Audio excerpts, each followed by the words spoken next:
invite you to Honestly Because, a space where we make it raw and keep it real with unscripted conversations. I am your friend, Anna Lucas.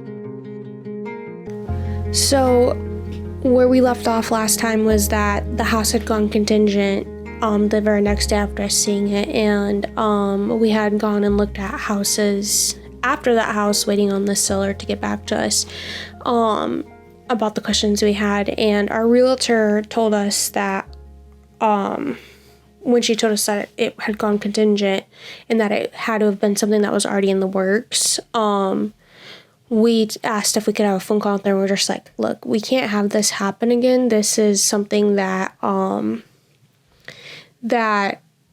like our price range is so tight. Like the base things that we're looking for in a house, and us needing it to be in a good area and in great condition. There's not many houses out there like right now, and at the time, the market like kind of slowed down. Like there weren't really a whole lot of houses hitting the market, and we weren't really seeing a whole lot of new houses on Zillow and everything, and so we were like kind of freaking out, like, oh my gosh. And some of the ones that looked like they could have been promising were going like pretty quick as well, and this was like definitely in the top tier of like quality houses and like we could come across so far. Yeah, within our price range. Yeah, for sure. And so basically we said like, stay on the seller, please. Like, please let us know if anything falls through, and if it does, we want to be the first to find out, because we want to move on this house. Yeah. And we wanted to move quickly, and so we prayed and committed. We prayed about it, and we committed that we were going to act radically in faith if the house came back on the market. That if the house came back on the market again, which I believe this would have been the third time. Yeah, I think it ended up being the third time total, I want to say. Second or third time. Yeah, I can't remember. This was the second or third time. And I think we had gone over that in earlier videos, but it was just like, okay, if this comes back again and it's not for a serious reason, then like we're gonna committing to moving on it radically, and that's God opening the door again for us. And we prayed and believed that if it came back, that's where God was leading us. We pursued it fully when it did come back. So I think it was like maybe a week later, maybe not even. Yeah, it was just under. The seller's realtor reached out to ours and was like, hey, it's coming back, but it technically is not going to be back on for like 48 hours. Yeah. And so we immediately was like, okay, we want to go re-see it. We want to go see what's up. Like, why did that fall through? We wanted all the information. And so we then, and at this time, remember that we didn't have the other half of closing costs that we would need. Yeah, still and it was weird because you're kind of trying to negotiate when you don't necessarily have everything you need to negotiate. But we were just trying to negotiate from the point of faith and from the point of what we felt God was leading us and telling us to do. And so it is kind of, I think, a crucial thing to acknowledge, at least for all of us, anybody who's just trying to follow God best they can. Like sometimes that is really what it looks like. It's like you really are just trying to negotiate from the point of obedience, and you don't naturally have the resources, but you know God owns the cattle on 1,000 hills, and so you're actually negotiating with His resources. But in like our modern world, you feel like this is dumb. Like I don't know if this is gonna go well or not. Yeah, it feels like it's not wise and stuff, but. Like if you don't have peace, then don't do it. And if you have leadership in your life and you're telling them what you're thinking and feeling like God's leading you to do, and they're saying no, then it might, it's good to have wise counsel and to have multiple voices in your life that can speak wisdom and whatnot. Absolutely. But yeah, so we trusted that God would provide the other half. When we went to see the house again, we ended up taking my dad. So that same day that we found out it was going to go back on the offer or the market, within 48 or in 48 hours, they said you can go see it. You can verify that this is something you're still interested in and stuff. And so we said, okay, we want to go. We want to go today. And we asked my dad to go to take a look at the house with us to make sure like we didn't miss something, because we don't really necessarily know what we're looking for in terms of like, is this good? Is this going to go out on us anytime soon? Are there any big things that need to be fixed right away and whatnot? And so everything ended up, looking pretty good. And we did see that the things that we found initially on our first visit still hadn't been fixed. And so we let our realtor know, and, well, actually, no, we didn't let her know. She let the seller's realtor know that they still hadn't been fixed and that it needed attention. Which is an important thing to remember. Like, if you're in a similar situation and you're trying to, like, learn what to do, and maybe you just think, everything was taken care of because they said they were going to, but that extra, hey, let's just visit it and just make sure. That had saved us like pretty tremendously, really. Yeah, and honestly, we were really concerned because when we had saw the spigot in the back had been like busted and frozen over, we didn't know if the pipes were frozen and if the house was flooded. Yeah. You know what I mean? No, and so like we were like, no, we definitely want to see because we don't know what could have happened. And like thankfully none of that happened. It was still frozen, and it was just because it was the wrong spigot. And it was leaking. And so, but yeah, so they eventually set someone out to fix those things. And, in the process, when this was happening, we told our loan officer, like, hey, we're ready to go through, for the full approval, because at this point we had still only had our pre-approval because we were of the mindset, like, we're not gonna get pushed through to the approval unless we actually find a house we're putting an offer on. Yeah. Because we also knew that there was only, I think they only last like 30 to 60 days for approvals, maybe 90. Yeah. But I think it also depends on who you go through and stuff. I think can vary. But I knew like, well, I don't want to have to go through an approval, get a credit hit, and then have to go through approval again if we didn't find anything, and then potentially get another credit hit.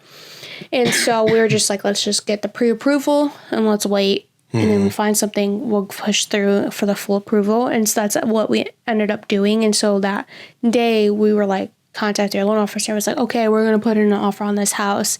It's supposed to come up in 48 hours, and we want to be the first offer in as soon as it hits.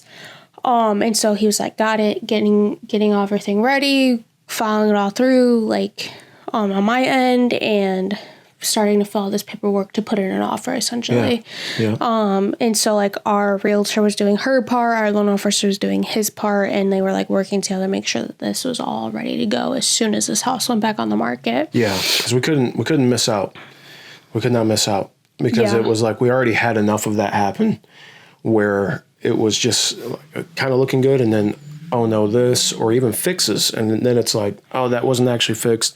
So when it finally came to the point of we could actually get this, everything's kind of starting to line up. It's like, we need to like hop on this immediately. Yeah, we need to have our ducks in a row. Yeah. And so, and it actually, in my notes, it's 60 to 90 days for the pre-approval.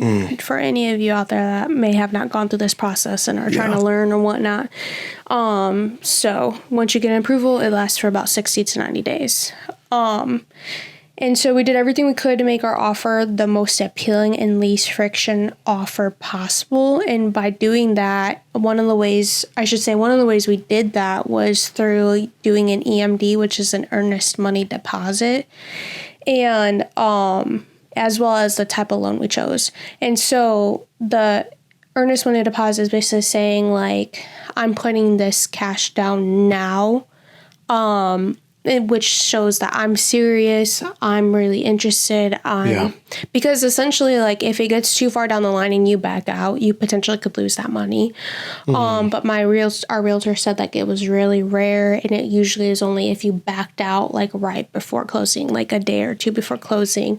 And because then that's a month that they lost of money on that house being on the market, and they're still paying for it, and then potentially lost some buyers. And we were pretty confident we weren't going to back up. Yeah. Especially just the only thing that we were scared about was like, or like, I shouldn't say scared, but like really like worried about was like, okay, but we still don't have the other half of the deposit. And so for us, that was a huge act of faith too, because it was like, if we have to pull out because our finances fall through, like we could potentially lose this. And this is a big chunk of the money, like all we have, the money we have, which was $3,500 in total. So it was a huge chunk of that, over half of it. And then we also chose a loan because it was our first time buying a house. Yeah. Instead of doing like I can't remember the verbiage, but it was like a FHA loan. Yeah. So FHA conventional, and then we did OFA, which is Ohio specific. Yeah, but there was a specific loan that we didn't do for first time home buyers because it was really stringent on what could be like on the inspection and how a first time home buyer can buy it. And it was like little stuff that could hinder it. Like if the step to the door wasn't the right height. Yeah. The seller would have to fix that before they approved the loan. And stuff. And so it was like kind of like a little bit of petty. And so we were like, let's not take the risk and do that. Like we feel pretty good about it. It looks really good. For sure. Other people's inspection, because we couldn't see their inspection, but the seller basically told us like, this is what happened. This is why they backed out from the inspection, and it was nothing serious whatsoever. Again, I'm pretty sure I covered that in my second video that I uploaded in this series on this playlist on YouTube. And so I'm not going to go back into that. But yeah, so we just made our loan. We chose a different loan so it wasn't that stringent and strict and petty. And so that the seller could like see like, this is least friction. This is going to be the least hiccups. They put money down already. They're serious. Yeah. Like we wanted to be in the best, and our realtor told us this too. We wanted to be in the best position to convey that we were ready and serious for the purchase. Yeah. Like all of that, still, we didn't have everything that we needed, but we knew God said we would. Yeah. And he was actually not just him saying it, but we actually saw things move into place. Now, it wasn't always in the time frame that felt comfortable and felt reassuring when you wanted it to, but it came in time. Yeah. And not just at the last second either. Like it would come in time where you're like, man, this actually worked out well. But really, again, from faith, it was like, hey, we're ready. We're here. We're ready to hop on this because we knew that the bank would be like, okay, good, because we want to get rid of it too. Yeah, it was foreclosed for 4 years. Switching 4 or 5 years. Yeah. So they didn't want to hold on to it. No, at this point they were like losing money, and they'd already put so much money in to completely fix it and repair it, and to redo it all. And so they were basically like, okay, we put all this money in, we just need to get it off our hands because it's costing us money. And at this point, with 2 to 3 sellers already backing out, it was kind of like, okay, like we just want this to go to someone who's serious. Yeah. And with our realtor and us knowing that and understanding that, our realtor helped us like kind of make it so that these things were as put in place as smooth as possible and as appealing as possible. And so, when you go contingent in an offer, that just means that your offer was accepted, and that usually when a seller accepts your offer, it's contingent on your finances not falling through. So like if your finances fall through, then they're able to like they're released from that contract that they made with you. And then usually with a seller or as a buyer, your offer is contingent on the inspection at minimum. And so you can add more contingencies to protect you. Like we know people who have said like, oh, we're buying this house, but it's a contingent on the selling of our current house. And so if the seller accepts your offer, it's also your finances coming through as well as you selling your house. Yeah. And then usually then it gets like, well, and then we'll close on this day, but move out this day. Like it gets a little complicated. So there's other ways you can do it, but at base, it's the seller's accepting your offer based on your finances not falling through, and then yours as a buyer is contingent on the inspection. Yeah. Is if your realtor does it that way, which I don't know if there's another way to do it. So then at most we lose our earnest money deposit, which is our EMD. That was not including what we would spend on an inspection, which was $425, which was a deal, if I remember correctly. That was $50 off because it was a family friend who did it. And an appraisal of $650, which that ultimately in the end, if we closed, would go towards closing costs. Yeah. But if we didn't close, then we were just out that money. Right. And so, and then the inspection didn't go towards closing costs, so we would be out that money. Yeah. For sure. No matter, like, not really, but technically we would be out that money because there's no way we get it back. And so then that was pretty much everything we had with the earnest money, the inspection, and then the appraisal. That was almost everything that we had. So we were pretty much like, okay, God, like everything's gone. What do we do? Like, where's the other half? Yeah. Like, where's the other half? Like, burning that midnight oil. Yeah. And at this point, like, mind you, which actually I'm gonna stop myself because I don't want to get ahead. But let's see. If it came to that point where we would have to pull out because we didn't have the other half, then we would know that it was ultimately a huge closing of the door to the house, and that would mean that that's not where he was leading us. But at this point, remember that with everything else that we experienced and we felt, and through the other episodes, that this was very clear where God was leading us. And so we definitely didn't believe that this was what would happen, but it was still on our mind what could happen and the possibility of it. And it was something that we very much had to confront and say, like, this is worth it if this is where God wants us. Yeah. It was high risk. And essentially we really came to the point to where it was like, well, this isn't our money anyways. God gave it to us. Yeah. He provided it for us. And so it's like, we've done our best to follow peace, and we're just going to trust that he's going to bless that. Yeah. Absolutely. Even if we weren't perfect, even if we didn't hear him fully correctly or whatever, like, obviously we're human, so it's room for a mistake, but yeah, we know he is a gracious God. So yeah, for sure. But keep in mind that we did not tell our realtor or our loan officer these things, that we didn't have the other half, because as you're going through buying a house, they're constantly writing up the paperwork and like the finances for your loan officer, I should say. And they're constantly running through the numbers. Getting emails, text calls from them, clarifying things, and things need to come in on certain times. And I have to go hunt down information that they need from me, all that kind of stuff. And so the whole time as they're getting information, the numbers are changing and shifting. And mind you, our loan that we went was a first-time home buyer loan through the state of Ohio, where it gave you a grant to assist in buying. And I can't remember the percentage off the top of my head. I think we said it in a previous video. But so that grant was a huge part of our down payment, but we still had to come up with 3%. And so basically we only had half of what the estimated 3% down payment was estimated at the start of buying the house. But as we continued, it literally kept decreasing.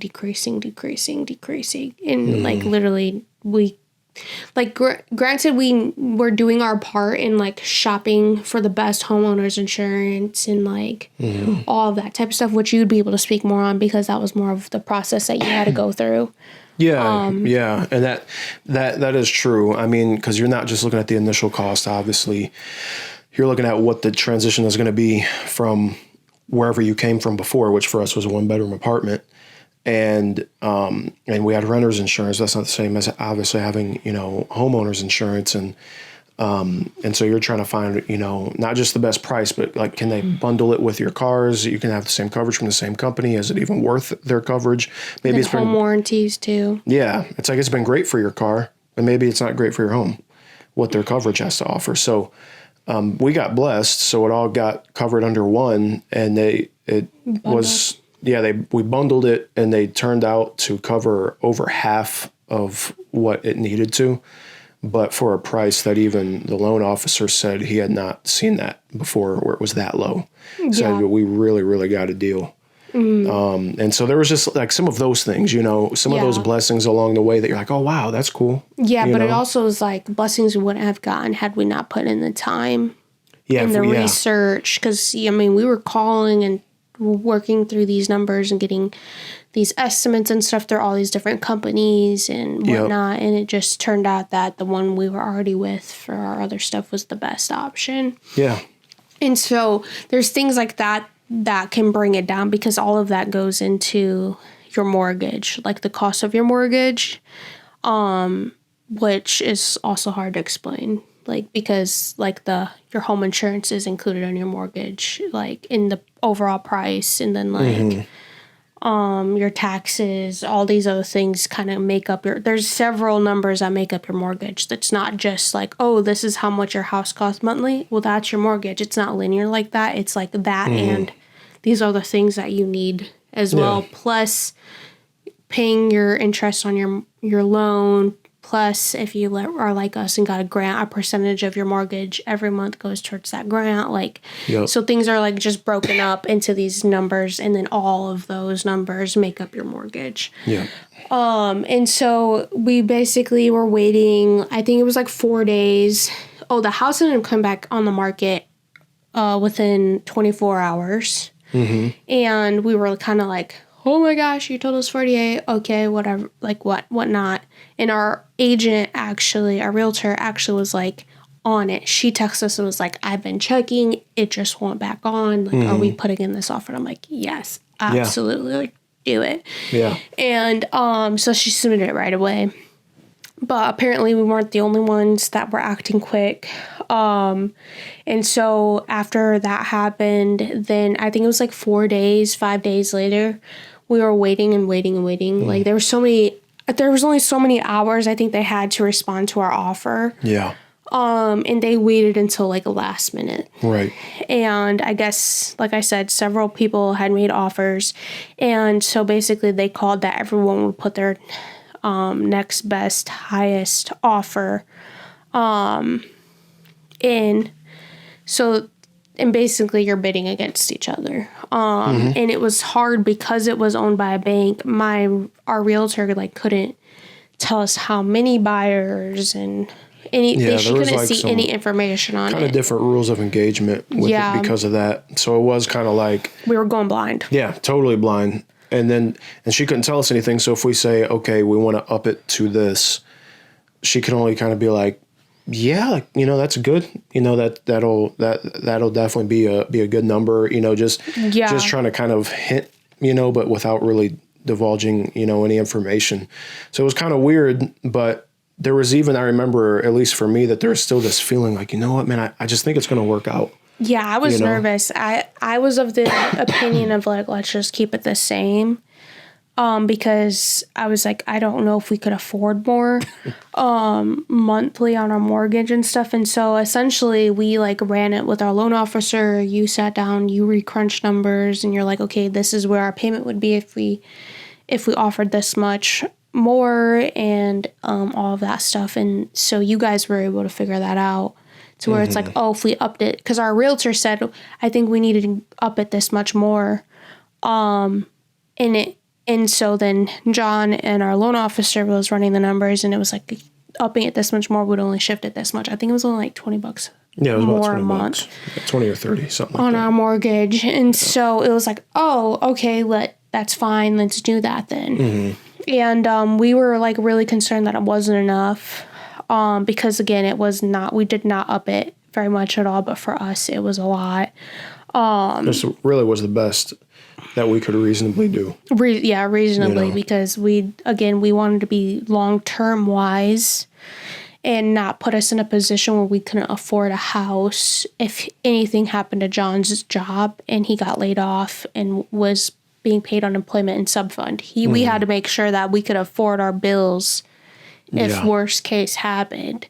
And so we definitely didn't want to push beyond a point where it wouldn't be wise.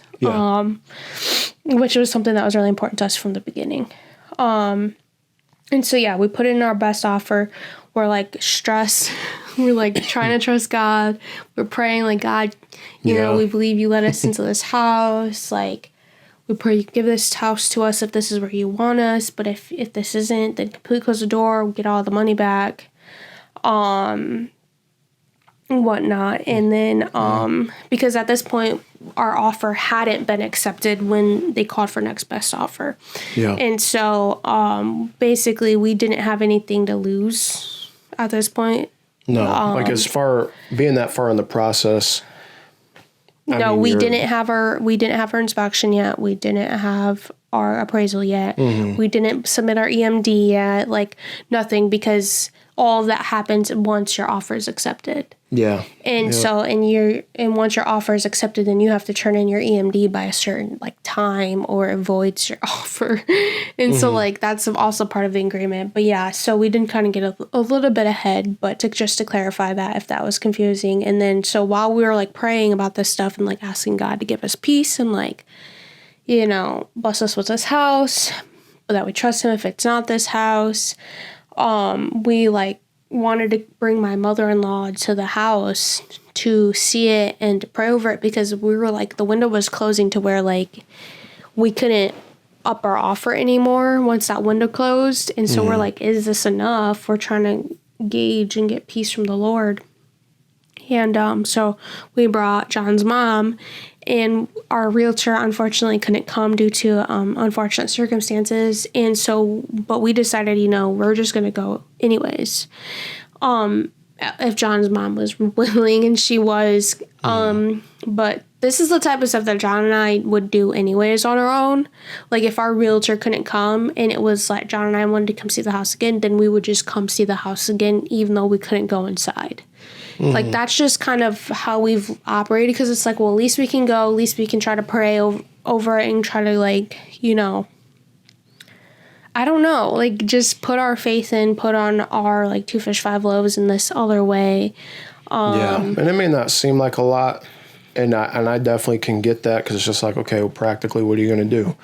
But for our journey so far, it was not just the question being asked was not, okay, well, what practically can we even do? Because if we did that, we wouldn't have gotten the house. No. Because we would have at the outset already been nothing. There's nothing we can do. And so for us coming, it's man, what we know we can do is we can come again, double check the outside of the house, make sure things are good. Pray. And pray. I mean, that was really it. Try to be sensitive to the Lord, and not that you can't pray anywhere and can't be sensitive to the Lord anywhere. That's not the point. And a lot of times there's acts of faith that you don't quite understand, why it actually matters, but in the end it ends up mattering. And stuff, and I can't really explain that right now. But that's, we've experienced that a lot, where we've gone somewhere in faith, right, and then God used it somehow, and actually made something happen that otherwise would not have happened. So, and sometimes faith is you can kind of feel stupid and feel foolish because of faith. And other people will literally be why are you doing that? There's no point in doing that. That doesn't make sense. And or stuff. That's weird, or whatever. And it's just kind of look, man, I'm not here just to try to operate on a lower level. I'm here to try to operate on a spiritual level. So coming to the house, getting on the actual property, getting on the land, and just being sensitive. Maybe God would say, hey, pray about this thing. Maybe it's, hey, pray for the neighbors. Any of that stuff. It's just I just want to be in a position where... sometimes it's not always us. It's not always for us. It's I just want to be in a position to be available. You're peaking, so let's bring this down a little. Oh, my bad. I just want to be in a position to be available to whatever he wants to do.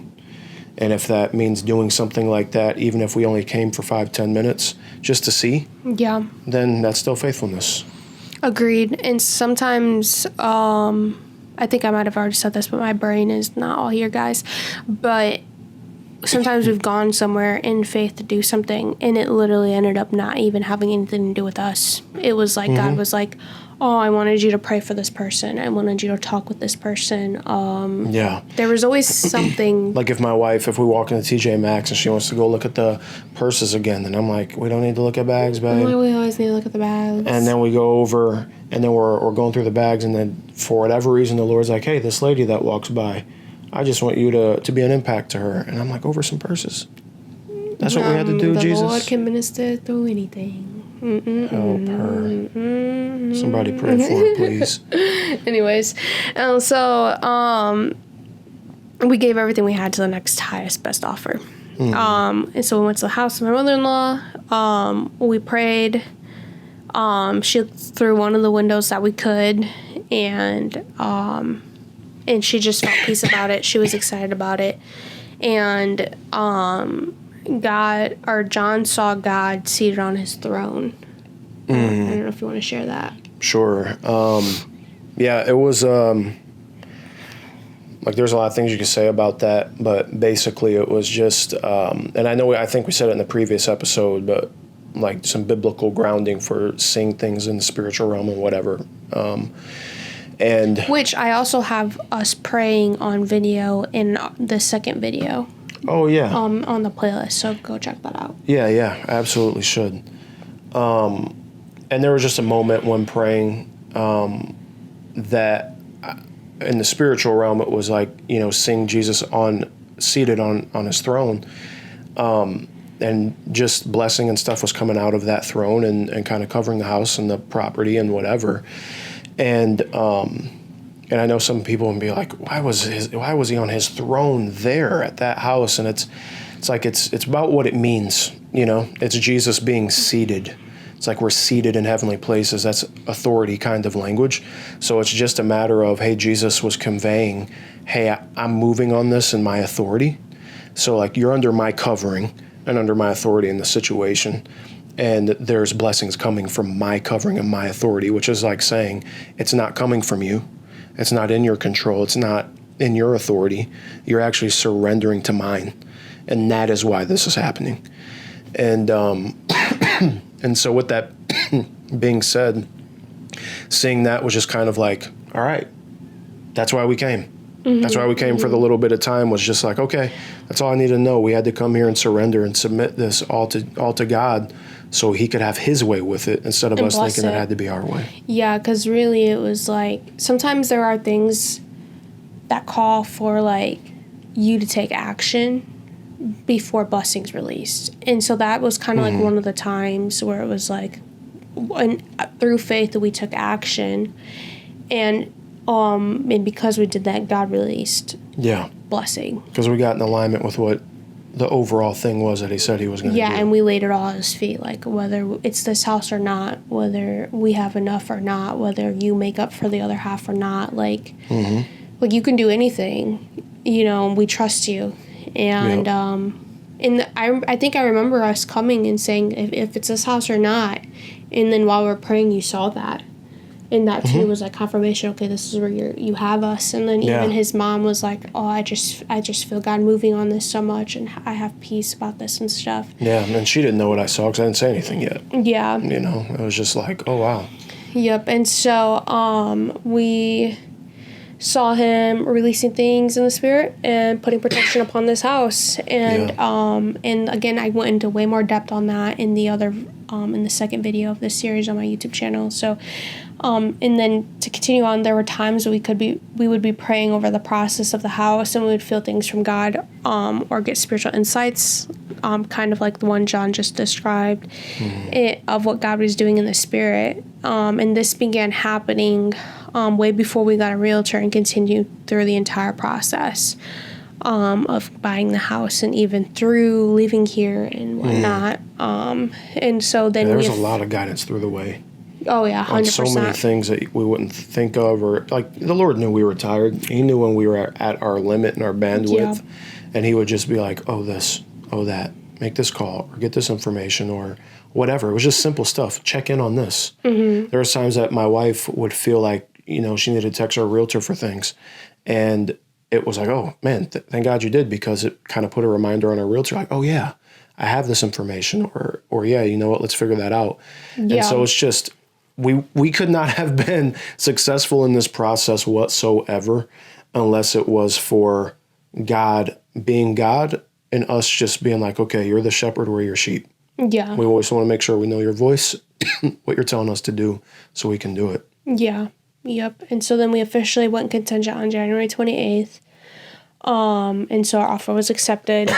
We scheduled our inspection that same day for February 3rd. We could have gotten it sooner, but we waited so that it could be done by a family friend that we trusted, that we knew would do a thorough job. And then also that allowed us a small discount on our inspection, which ended up being about $50. Yeah.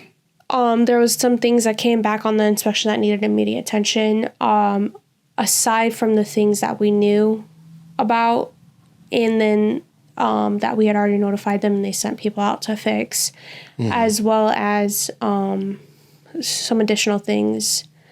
And so like one of those things was like the house's hookup to electricity, the city electricity was done incorrectly, and it could cause and correct me if I'm wrong, if I'm saying this wrong, but that if water got into it because of the way it was hooked up, then it could short the entire house. Yeah, they basically just didn't have like a rain loop or weather loop, some people call it, on the main power coming into the house. And that loop in the wire allows any dripping water to just go to the bottom of the loop and drip, or drip loop, instead of it dripping all the way down into your panel. And so they did not have a drip loop. Yeah, so it could fry your panel if it wasn't fixed. Yeah. And so, and then we found a leak, and as well as the problems we were already aware of from the initial visit that had not been fixed yet, which was like a broken crawl vent, a frozen spigot that was still frozen when the inspector came. Yeah.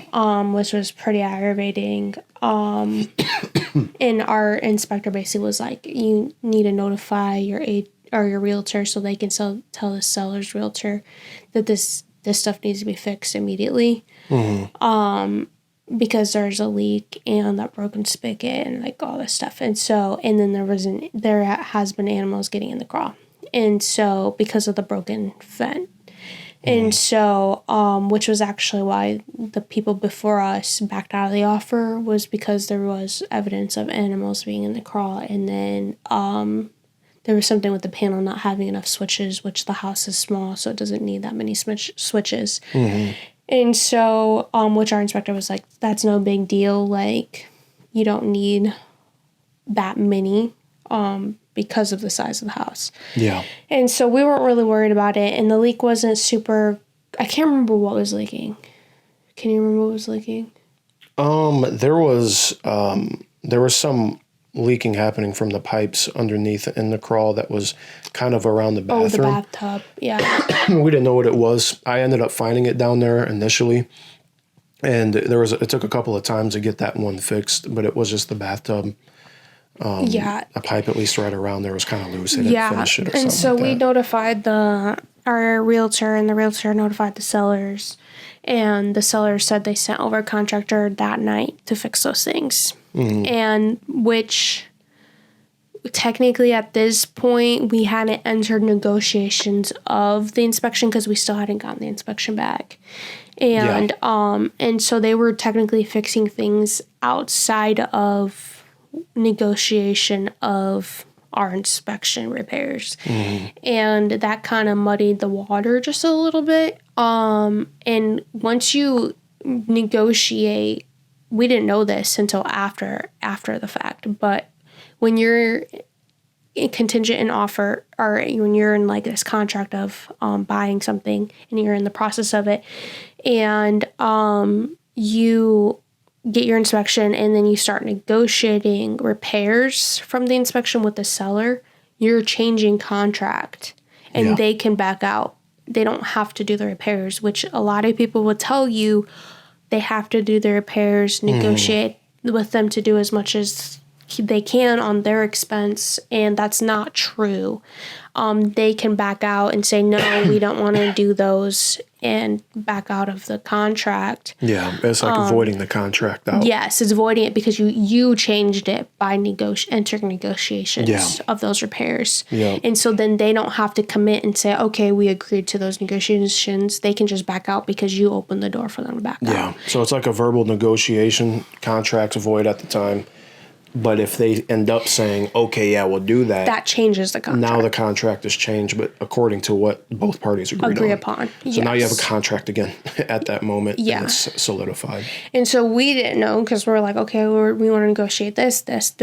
And we didn't find out until after the fact. It was like, well, they don't have to agree. They can back out now because you negotiated. And we were like... And the they in the situation is a bank. Yes. So it's like they definitely got the money, but they more than likely don't want to do any of this stuff. Yeah.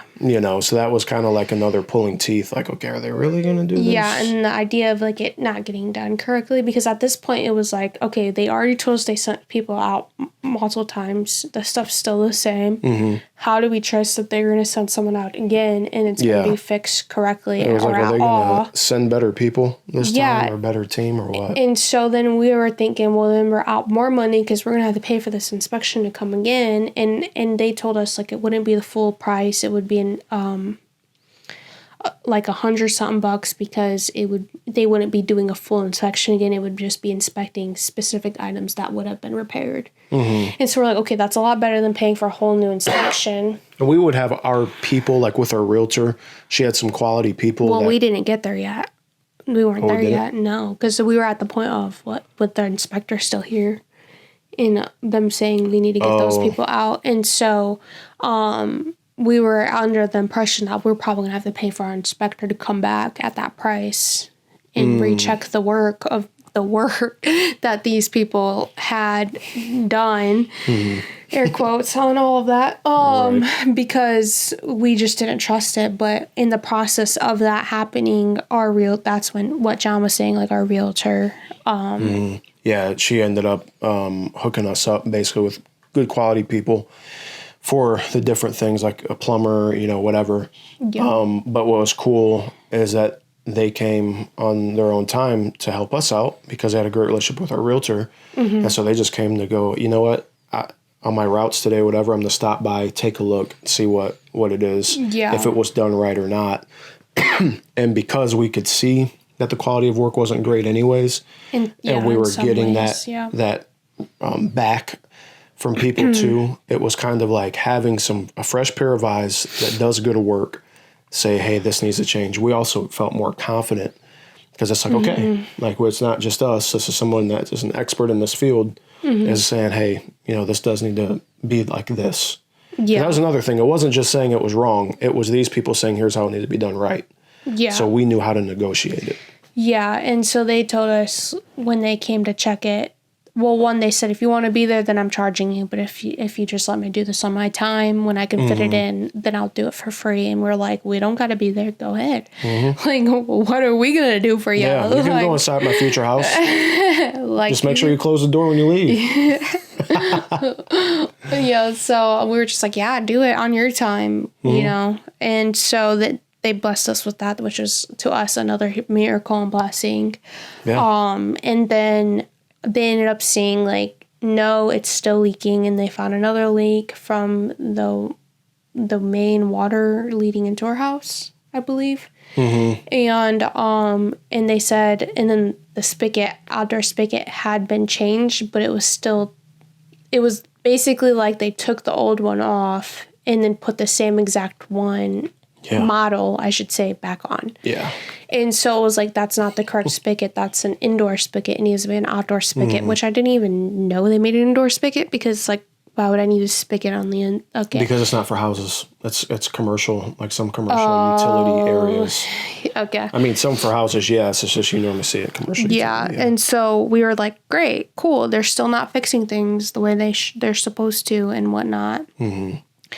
And so It just was a whole lot of stuff. And then he ended up telling us that the plumbing of the entire house was not done correctly. And that was a big bomb drop. Because you're like, and like that didn't necessarily come on the inspection. No. No. He said there were some things that needed to be adjusted, but he was like the overall it's fine.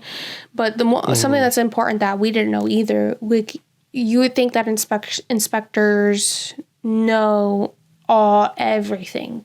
They're checking everything and they know what's the true right or wrong, but they really don't. They have think of it as like a blanket of knowledge. They have a vast a vast amount of knowledge of all these different areas, and they basically can only identify, for the most part, like things that are not like up to code, like things are up to code or something, like in certain ways, like for buying a house. And so when you get a specialist that comes in, like a plumber, someone who does this for a living, has been educated of this and stuff. And each one of those, they have their own code, like electrical, plumbing. They have a code book like this thick. The inspector can't know all of that. All of it for every He's going to know the basic area stuff that we don't know. Yeah. But then the expert comes in and they know that thick book way better. So they're like, there's 15 things here, but the inspector's like, oh, I saw 5. Yeah. Or less. Yeah. Right. And so so the plumber was like, no, this all needs to be redone. It's not done correctly. And we're like, oh my God, okay. Mm-hmm. And that's when we started negotiating repairs, because it was like, okay, this isn't something we can just say, hey, can you go fix this? And at this point, the seller's agent was already asking our agent, are they going to accept or move forward after the inspection or not? Like, what are they doing? Mm-hmm. And so we were getting this pressure of like, from them, they're waiting on us. We were coming up to the end of our clock on how much time we had to respond after our inspection. We hadn't gotten our negotiations in yet. We were still trying to get the information from all this stuff and kind of gather a plan on what we wanted to do to kind of respond to them about the negotiations and how we wanted to negotiate and stuff. And so we ultimately ended up saying that, and our inspector said this was a great house, that he would end up buying it. Yeah, which is a big thing to hear from an inspector. Yeah, and it was a relief, especially because like there were some things that we had been told from people that was like, I don't know about this because of this and this and this, but those were like small things. Mm-hmm, mm-hmm. But I get the thought process where it's like, well, if they shortcut this and it's a small thing, then what other big things did they shortcut? Turns out the plumbing. Anyways. Still a little hurt because it was kind of major. Yeah. When you find out that all of the main plumbing needs to be redone, you're like, oh, that's a big deal. Yeah. It's a big deal.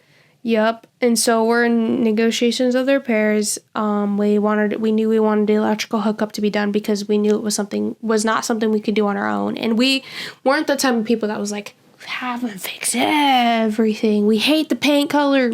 Fix it. No, I'm just kidding. There's one room. Fix it. No. No, but we're just not those people. And so we were like, oh, we could do that. We could do that. Oh, we know someone that could teach us how to do that. Okay, mm-hmm. Let's do the things that we won't know, that we can't do. And so one of the things was the electrical hookup to the house, because it's like, that's out of our hands. Yeah, like, that's got to be that's utility. Yeah. You got to have the power provider actually come do that part. Yes, and so we put that in because we're like, okay, we don't own the house, and we're not waiting to fix this until we own the house. Mm-hmm. And so we told the seller, like, you're the only one that can fix this because you own the house right now. You have to like have the city come out and whatnot. And so they ended up resolving that, thankfully. And then another thing that we did was the plumbing to be completely redone correctly by our chosen plumber, which was the plumber that our realtor knew and trusted, and that had already come and verified the work and told us it needed to be corrected. Yeah. And so we were like, okay, we trust him. He did us a favor. We want this done by him. we know he'll do it correctly. And so that was our thing, in that they covered the expenses of the plumbing to be redone as well. Yep. And so we were told that our negotiations would be denied by the seller's realtor. She informed us of that because she said that there's no way that they're going to pay another worker to come in to do these repairs when they've already paid a contractor to do this. They would just call that contractor back to correct it. She said they wouldn't pay twice, basically, because they'd already paid someone to do it. And if they did it wrong, then they needed to correct it. And so we were like, okay, well, then in that case, they can get it repaired by whoever they want, but it's going to be confirmed by our plumber that it's done correctly until it's done correctly. Yeah. And so we're basically like, okay, well, we can stay in this back and forth as much as it takes. Yeah. Because this absolutely needs to be taken care of. And again, we were all like, confident and like gung-ho, like we're gonna do this, because it was before we realized that they didn't have to do it, that they could back out and say no, you're 100%. So it was just like, it's our squad versus your squad, boy. And then when the realtor's like, yeah, they don't have to, it's like, all right. Yeah, because they have told us before. Yeah, let's move into the negotiation part. Yeah. So turns out we'll fix it ourselves. No, I'm just I'm gonna kidding. get a plumber's license. Changing careers. Yeah. No, so it was just, so we basically told him that.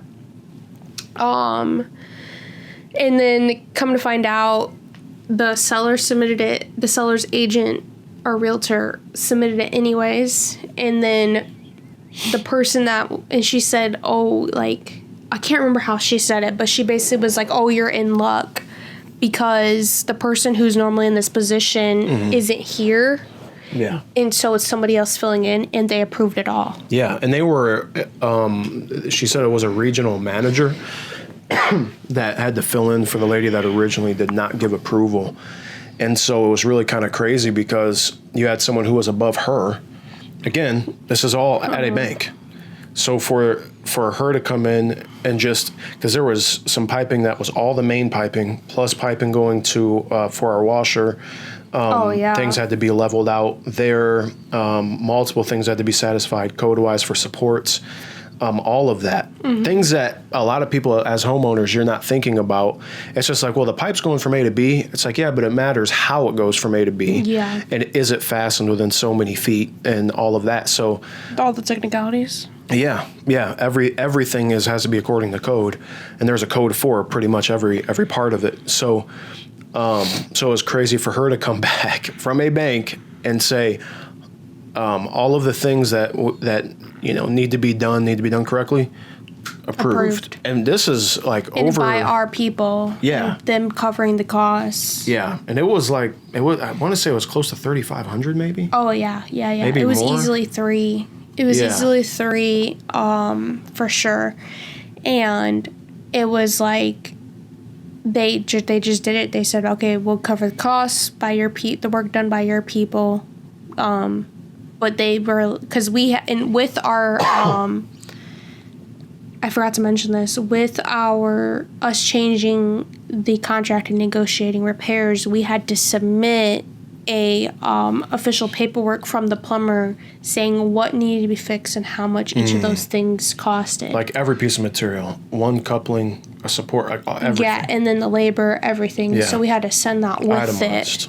it. Yeah, with it, so that they could see it all and see what it was going to cost, what was needed, why, and then deny or approve it. And thankfully, she approved it. Yeah. And so that was really cool. So he got on it immediately, repaired it.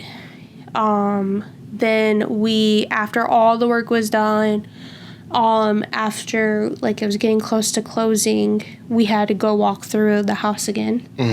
And that's when we went down, and you saw the bathtub was leaking because we had ran the water for a while. Oh yeah, that's right. And then John had gone in the crawl because we had no one else to verify that everything looked good.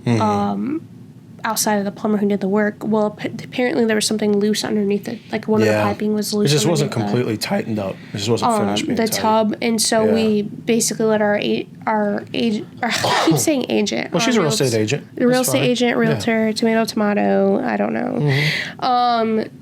We let her know, and she was like, I'm going to notify him immediately and keep you guys updated. He ended up coming out the same night, fixing it. It was easy, just needed to be tightened. Yeah, it was so small. And then also a huge blessing, and I feel like a miracle too, is that we needed our washer piping moved.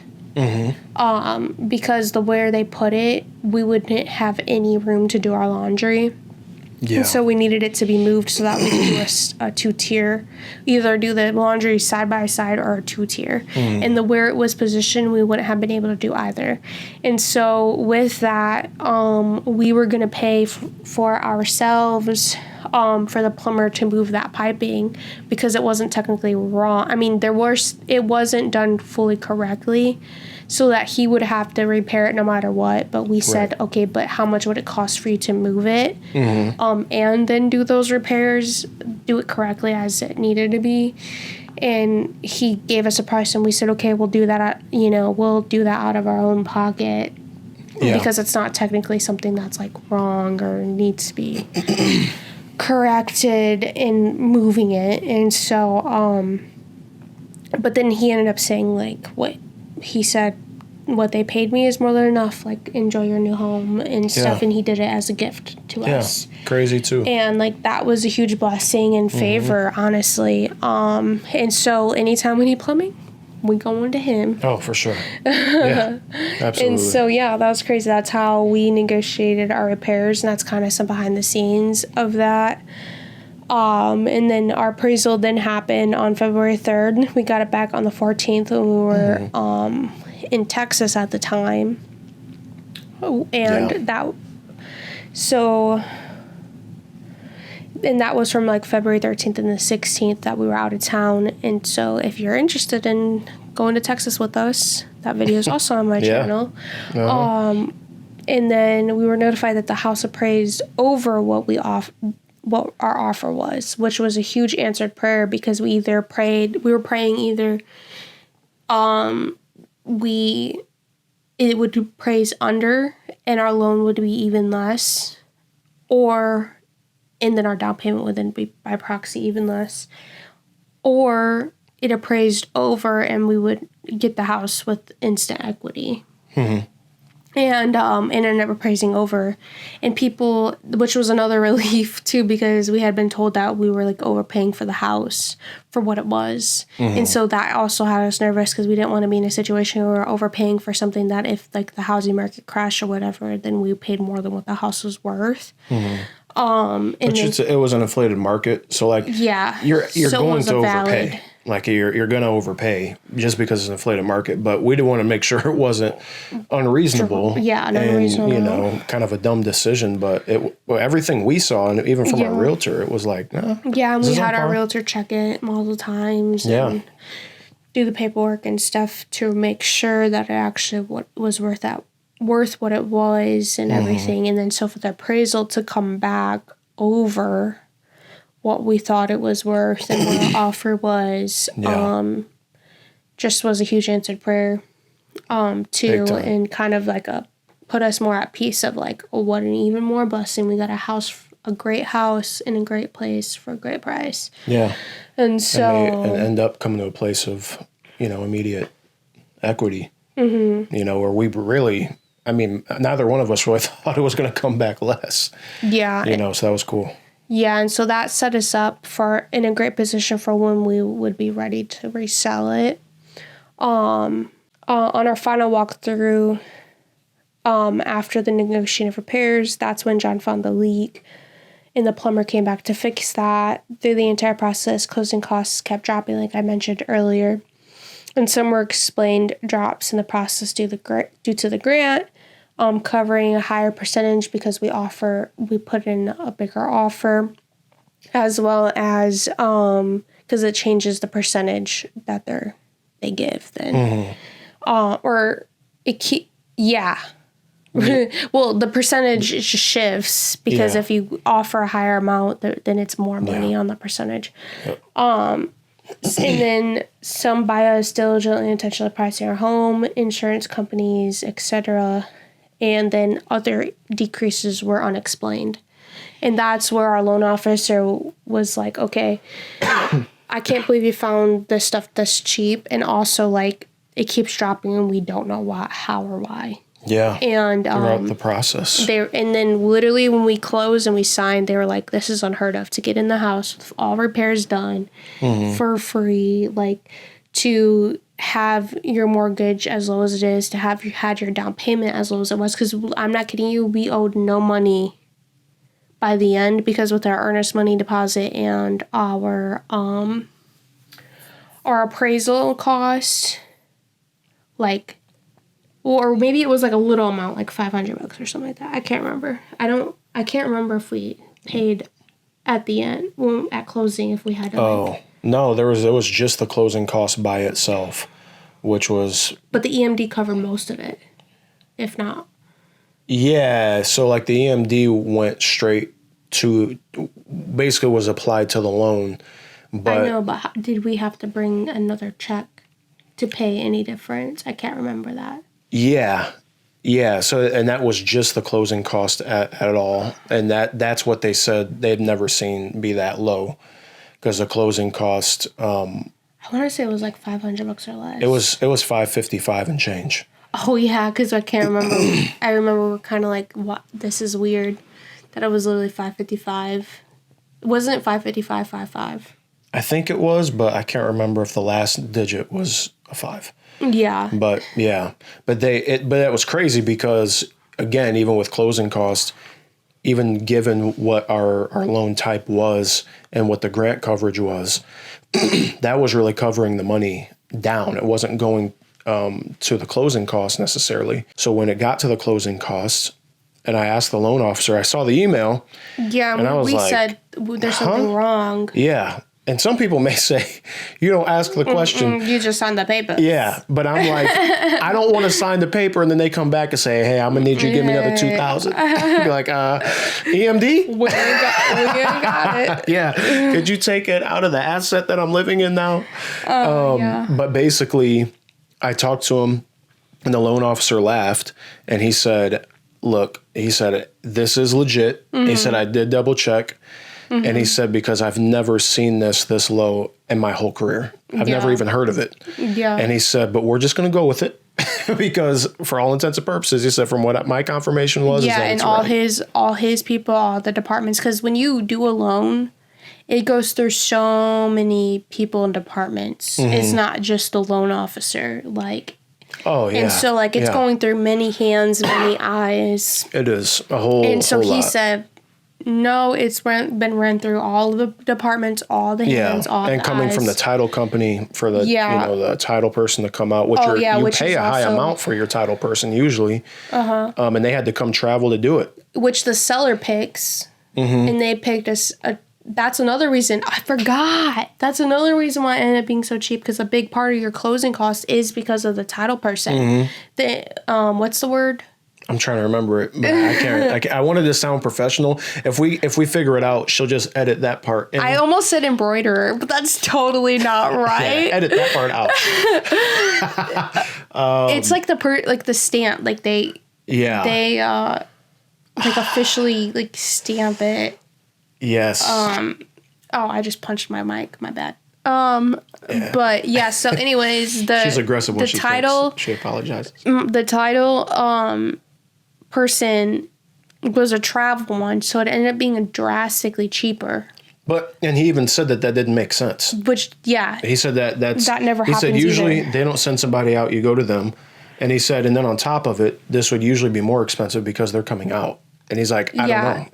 I don't know. And I remember because they were thinking that they were going to have to delay closing costs because they were coming from like 2-3 hours away. And they were like, can you meet halfway? Like, can you come? And we were like, no, we can't. And then they ended up saying, okay, we're just going to do a travel, and they ended up sending a travel out. Oh, yeah. And that showed how much they wanted to get it done with, because I also forgot to mention that our loan, kept having to be delayed because our loan officers' underwriting departments were behind. Yeah. And so they weren't getting to our loan to finish the underwriting process. And so we kept having to push back. And our loan officer kept having to reassure the seller's agent that it wasn't on our part with our finances, that it was on their part, the loan's part, because of being just backed up in the underwriting department. Yeah. And that does happen in different places, whether it's a loan, any place that has an underwriting department, that stuff can happen. And it's weird because at first you're like, so are my numbers adding up? Yeah. I seem like a good person to work with. So having that clarity, even when there are delays, it's just good to just check in and say, hey, maybe they said they get back to you in 2 days and it's day 3 and you're like, hey man, is there anything on our end? Yeah. Anything more that we need to do, and then they, can convey whatever's going on. Yeah. And so I think at that point, because it wasn't long, it was only like a few days, but at that point it seemed a while, and we were just about to leave out of town again, and we were like, listen, at this point, should we just push it back to Monday because we're leaving again? Yeah. And we won't be able to be here to sign then. And then thankfully the seller did the traveler title. Under our loan officer's underwriting department was able to approve it. And we didn't even know we were closing until the day of, a couple hours before. I was like, nope, we're good for today. This time, is that good for you? And we're like, oh yeah, okay. Yeah, sure. Yeah. And so we were like, okay. And so we ended up closing on our house, signing, getting the keys, coming to the house, or getting the code, coming to the house, getting the keys, and walking through. That was crazy. Yeah. That was crazy. It was and surreal. It was a cold, gray, rainy, wet day. We live in Ohio, guys. When is it not cold and gray and rainy? Yeah. Sometimes you think it's London until you hear people talk. Yeah. No accent. But I remember we walked out, we did our picture and stuff with the realtor loan officer. After signing, Our realtor gave us like a gift bag, basically. Like a home. Yeah, like a home warming basket. Yeah. And I remember us getting in the car in the wet, cold, gray parking lot. And I was on a Wednesday, I believe, because we had church, but we were like, hey, pastor, this is going on, whatever. I remember texting, like, we closed on the house.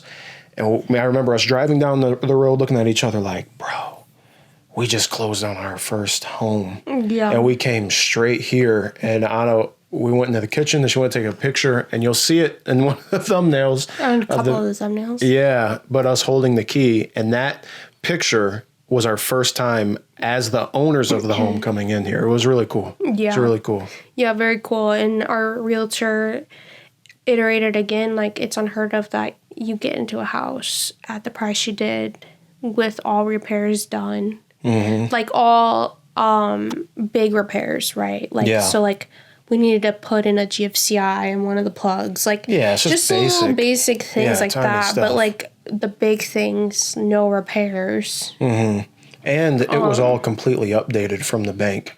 Like they brought everything up to like a more modern look. Not that everything's 100% us, but at the same time, to come into a house where you don't have to even do really any aesthetic work because it's just like really old and out of date or weird. It was just like, wow. I mean, all of that. It's just and then cool. They iterated again that it's unheard of that we got our home insurance for as good of coverage as we did, for as low of price as we did. And even that was one of the numbers that we got back, and we're like, are you sure? Yeah, I remember calling that woman on the way back. Is that for the correct coverage? Work. And she was like, yeah, it's actually double what you need. And we're like, and I'm like, correct. Is this right? Yeah, and it's just like, it's double the coverage you need for this price. And he's like, okay. Yeah. And sometimes when things are too good, you think it's like, it's wrong. You're like, no, there had to have been a mistake somewhere. Yeah. but it's just God. And there was a lot of those through the process of like, are you sure? Mm-hmm. Which is funny. Weird because it was us making them double check yeah. the price because it was too good. We weren't trying to just be consumers like, man, your mistake blessed me, you know? Poor you, you're going to lose your job. Like, I'm going to sign that paper before you catch it. Yeah. Like, no, we were just like, are you sure? Yep, it's signed. Don't knock on my door. It's signed. We didn't do any of that because the thing is we wanted to try to maintain the best of integrity in it because the God that owns a cattle on 1,000 hills, they're not our cattle. He's our resource. It wasn't just from our resources and our own way of how we want to do things. It was like, God, we wouldn't have done this unless you told us to. And now we're doing it and we're going in the process. We've seen how you have provided, and you just have, there's a vulnerability, but there's a different kind of confidence too with that. Yeah. And you're just kind of like, all right, Lord, is this right? Is that right? Yeah. You know? And what's crazy is that this whole time we were relying and praying and believing that God was going to give us the other half of the down payment that we didn't have, because all in all, it was going to be just over $6,000. And so we had just under half of it, not including what had gone to the inspection, because actually, we had about half of it because the inspection costs didn't go through closing. Yep. And so we were like, we literally only had half of it. We need you to make up for the other half, and we believe you will because you made up for the first, like you did the first half. We believe somehow you're going to provide for the second. And in our minds, we just kept thinking another check's coming, another check's coming, another check's coming. Yep. Somehow it's going to happen. Yep. And God completely proved to us, like, you thought I needed a check to do this. I didn't. Come on. Like, to pay for the other half, I did it through this, through all the things that we already went through on how things kept lowering, how things kept changing, and, you know. And it goes to show, you don't have to know everything. No. You don't have to even have, and like, understand what I'm saying here. You don't have to have all your ducks in a row for these things to happen between you and God. That's not saying don't care. That's not saying be irresponsible. No, what it's saying, pray because he's got it. Yeah, he'll just do it even without any relationship. He'll just do it without any mutualism between me and God. He'll do it. It's just a matter of, I don't have to have it all together. I'm going to do my best, but it's like what Anna said earlier. I'm just bringing my 2 fish and 5 loaves. It is not much, but it's all that I could catch. And if I can bring that to the hands of the one that can multiply it, then the multiplication that's going to happen from that, the provision that's going to happen from that, is way more than I could have caught anyways. And like, my wife and I said in earlier videos, in earlier podcast episodes, we had such a hard time in life of just like, man, we were on our way up, like very, very well. Yeah, and told by people we trusted that we confided in. They were like, you're ahead of all the young couples in your peer group right now. Yeah. And we're like, what? We didn't know that. What do you mean? Yeah. And they're like that was just crazy to us because it was just like, all I knew was we were just trying to be faithful and into what God said and to what he told us to do. And so we didn't, even though we didn't have the clarity, we did what we could. Yeah, exactly. And that was to save as much as we could, as fast as we could, to hopefully do what God was telling us he wanted us to do. That was the thing. Even us trying to do that was to be obedient. And which was crazy because when we look back to see how much we saved, how fast, it didn't add up. It was like God multiplied it. Yeah, I remember being surprised. And there was times where it was like, I should only have this much. Why do I have this much? Like, this doesn't make sense. Yeah, 100%. And it, like, literally to this day, we can't tell you how it happened. No clue. But because you could literally go through the bank statement and you don't see something being added, but you're like, no, this is like a lot more. I don't know where it came from. And so just the reason that I brought that up is because we came from really being on a great incline and had a lot of plans for all that. Life happened and all of that went down to nothing. And outside of our control, we were just doing our absolute best to get all the information, to pray, to fast, to read, to talk to our leadership, people who are experts in different areas. But there was nothing we could really do. And then to be in this position where it's like, God, we are in position to do this. And he goes, but it's not about you. Yeah. It's not about you. Like, it does not all have to rest on your shoulders. What rests on your shoulders is obedience, not having all the answers. Yeah. It's just to follow him. Yeah. And doing that is what brought us into a home that we had no business getting into ourselves. Yeah, it was really radical faith, radical action, where we felt peace. And Anna, I remember she told me that one day. That changed my whole perspective. And now for our lives together, we're like radical faith, radical action. Yeah, where you, and here's the key, it's where you feel peace, where you feel confirmation to go. And it's spiritual peace, not just like, oh, this made me feel anxious, so I'm not going to do it. It's like we have both felt anxious, but felt spiritual peace at the same time. Yeah, where it's like peace from God, but I mean that's clear through this episode. There's so many times we said we were stressed, we were worried about this, worried about that, blah blah blah, but we knew that this is where God was leading 100%. Us. We knew that this is where God was saying and giving us peace and stuff. And so when we say peace, we mean what John said, which is peace from God, that supersede your understanding and your feelings. Yes. So like you can still feel stressed, you can still feel anxious, you can still feel overwhelmed, but still know that you have peace from God to do this thing. And it's unexplainable. Yeah. The Bible says peace that surpasses understanding. So you don't understand it. You don't know why you feel it, but you're like, okay, I'm stressed and anxious in my flesh, but my spirit is saying, okay, I'm receiving peace from God. Yeah. So let's, with wisdom and with submission to counsel, move forward in this. Yeah. And so basically, just to kind of close it all off and like summary of like the mortgage or like everything that happened with the mortgage, the grant was about 5% of closing costs. The grant required that we put 3% minimum of closing costs. And then we would have to at least live in the house a year per the grant before moving. And then we would own the house or selling and own the house for 7 years to repay that grant. If not, then if we sold the house before that 7 years, then it would just come out of what we made on selling to repay it.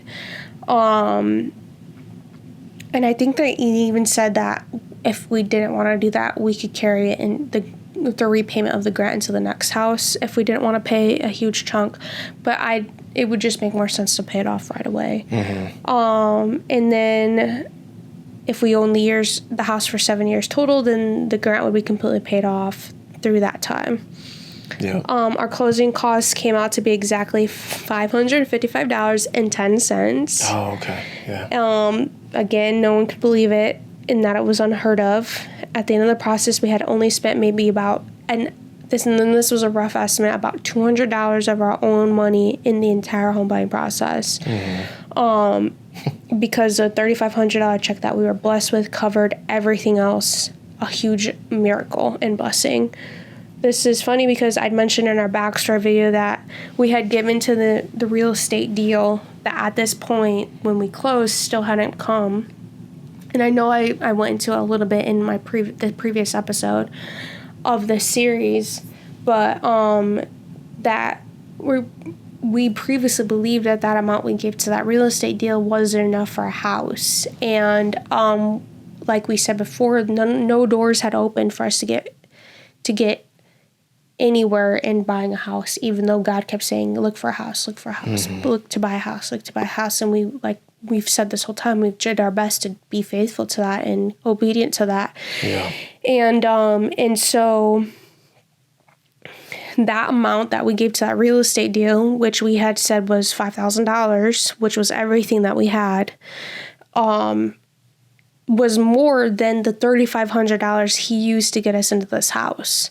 And so that again even proves this whole time we had $5,000 and which it wasn't long at all that we had $5,000 when it happened, which again was explained in the last episode. We kept thinking that wasn't enough, and we were like, this is our 2 fish, 5 loaves. Like, you made a way for us to do this real estate deal with it. That was a miracle in itself. And then at the same time, God flips it on us and says, you didn't even need $5,000. I did it with less. Isn't that crazy? And so, like, that was another thing of what I feel like you were saying, which is the cattle upon 1,000 hills. Like 2 fish, 5 loaves, 205,000. Yeah. That was literally the two things that we had to work with. Our 5,000, the Lord was like, put it over here in real estate deals. And I'm like, we need a roof, not just real estate. Yeah. We need our own. But then it only took 200 of our money with the house. Yes. It was crazy. Of our own money. Mm-hmm. And he did it in roughly $3,700. Mm-hmm. It's just insane. It's literally insane. Only God could do that. Yeah. So, like, literally, whatever your expectation is, whatever you think God's limitations are, he will completely blow them out of the water. Trust me. Yeah. Just radical faith. Continue to pursue him and his will for your life and watch what he does. Absolutely. Be patient. It's going to be a lot of waiting. Hey. But why? I'm just saying, anybody watching this, okay, there's going to be people listening. If you're listening, go watch this because the face that my wife just made was legit. You will be waiting and you'll see the past 7 years of history flash right in Oh her my face. gosh, yes, it totally did. Oh my gosh, yeah. So yeah, remember, God can do anything with anything. Mm-hmm.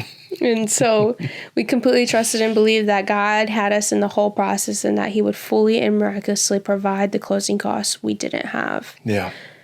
We thought he'd do it through another blessing of money, but instead he showed us his authority by making that not even necessary and diminishing the closing costs we didn't have so we could have the house. Completely outside of our doing. Again, the only thing we can claim in the process is our radical belief and faith and obedience to what God was saying. Yeah. By the end of it, our mortgage and our home insurance was about $20 more than what our our apartment rent would have increased to if we had stayed and re-signed the lease. Another miracle and blessing. And so literally we're in this house for the same price that we would have been paying at our apartment. Yeah. Except for it's $20 more, but that's basically the same price. Tomato. And so that was a huge blessing and a huge answered prayer. We didn't want to be there when we knew we could be in a house for that price. Yeah. And so, yes. Yeah. That is how the Lord gave us a house completely. Completely. So going forward, the series will continue. The next stuff would be actually what happened after closing. Us getting in the house, us making it home, us doing some work to it, all the way up until literally us sitting on this couch right now. Yeah. We'll cover all of that and give you some videos of the work if you're interested in that, of part of our driveway being redone by the city, which was a huge blessing. We'll get into that another time. Yeah, that is true. No cost to us. Yeah. We did some work in our bedroom. That'll be coming. Oh, she did. Yeah, I did. Yeah. And then we just got done doing some work in our kitchen. That'll be coming. So there's a lot of things coming of us making this place home. So the series will still continue on how we are making this house that God gave us home. Yeah. So I'm excited. Me too. Hope you guys are excited too. See ya.